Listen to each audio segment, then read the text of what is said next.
I learned at an early age the meaning of pain.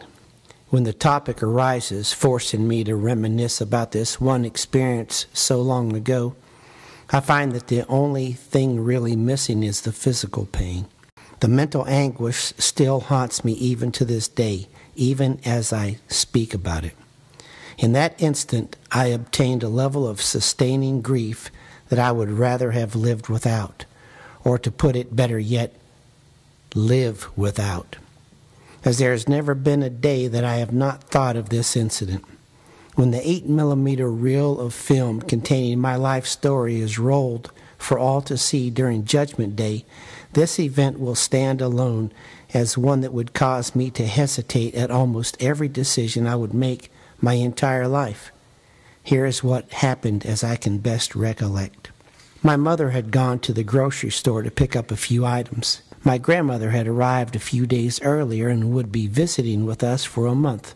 I remained behind with my grandmother and my two younger brothers, John and Terry. I was left behind because I am the oldest. I would be there if my grandmother needed anything. I loved my grandmother. So when my grandmother asked me to run to the store to ask my mother to get another item which they had failed to put on the shopping list, I didn't hesitate one instant as I bolted out the front door and jumped off the porch like I had been shot out of a cannon. This wasn't unusual behavior for me as I ran everywhere I went.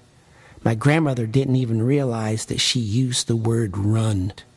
I always ran, everywhere, anytime. I also jumped over a lot of things when I ran. Bushes, ditches. I was even known for jumping over other children sitting on the curb. Now don't think that I just went around jumping all the time, making me look like some jumping fool. I just like jumping over stuff. I was a good jumping runner, but this time was going to be much different. This time when I ran to the store half a city block from our home, I was wearing the brand new tennis shoes which my grandmother had just purchased for me only a few days earlier upon her arrival. My brother John had gotten a new pair also. John is 2 years younger than I am. He's just 5. I, on the other hand, am 7. And I'm going to run to the store in my brand new tennis shoes. I knew exactly the steps I would take and how, by going through calculated actions, I will suddenly appear in front of my mother as if I were magic. And then poof, she'll turn around and there I'll stand. Message delivered. I could already see her smiling eyes looking down at her little man. And that's how she regarded me, her little man. I love my mother. I was off to the race. I will reach my mother in record time. As I entered the front door of the grocery store, I immediately spotted a checkout aisle to my immediate right with no patrons. Seeing this condition before, I knew there was only one obstacle that stood between myself and speeds shared only by me and Flash on Saturday morning cartoons. The metal link chain used to close off that particular checkout lane. I ran to the bagger station located at the end of the checkout counter and blasted a right turn, preparing to jump the chain hooked between the aisles.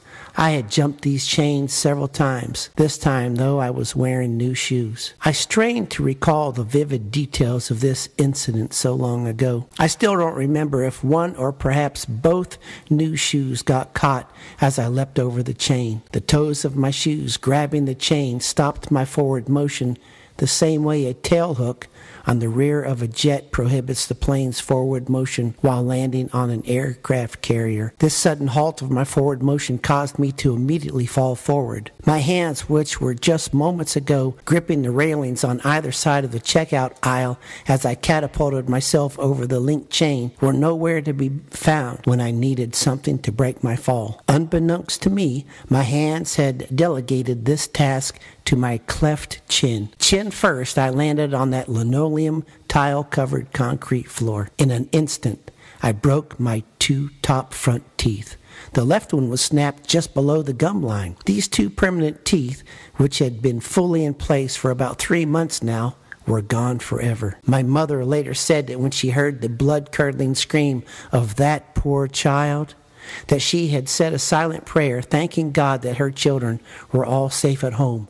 All of us, except for our youngest brother, Eddie, that is. You see, Eddie was with my mother in the store that day because at the time, my mother was 5 months pregnant with Ed. You are unable to imagine the rush of emotions, fear, pain, sadness, and hurt, which ran through every fiber of my mother when she saw the store manager round that corner at the end of her aisle. The moment I saw her, I pointed to my mother with my free hand, all the while screaming at the top of my lungs. Only the blood-drenched white hand towel the manager was holding over my mouth in an attempt to slow the blood flow muffled the volume of my screaming. These emotions, fear, pain, sadness, and hurt, were played out by the immediate absence of color as my mother's face turned slate white.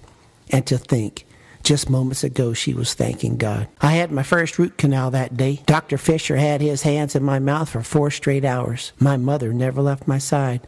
I can still see her smiling eyes of concern looking down at her little man in a dentist chair. Weak and trembling from the emotional drain, I walked out of that office later that evening with 2 temporary front teeth. Along with this pain came a level of grief and awareness that I soon realized, even at age 7, would be forever in my mind.